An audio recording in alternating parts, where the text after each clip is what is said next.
খুব সুন্দর একটি ভিডিও আজকালকার মাহফিলে টিকটক বক্তারা উঠে ফাজলামি বউয়ের গল্প এসব করে কাটিয়ে দেয়। বাস্তব কিছু চিত্র তুলে ধরেছেন মারুফ ভাই। ধন্যবাদ মারুফ ভাইকে। একটু ভিডিওটা দেখুন। ও পর্দার আড়ালের মা বোনেরা,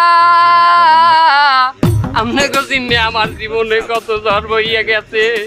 আমি 1 তারিখে মাহফিলে গেলাম রাজশাহী, 2 তারিখে বগুড়া, 3 তারিখে সিলেটে, 4 তারিখে যশোরে মাহফিল করতে যাইয়া লাইট হইয়া গেলে বাড়ি যাইতে যাইতে রাত 3টে বাজে গেছে। বাড়ির দরজায় যে টোক্কা দিমু এই কালে মনে পড়িয়ে গেছে আমার বউ রাইত জন্মদিন হারে ঘুরাইতে নেওয়ার কথা মেলায়, হারে খাওয়ানোর কথা ফুচকা আর সুমনের চিকেন ফেরাইয়া তো হয় নাই।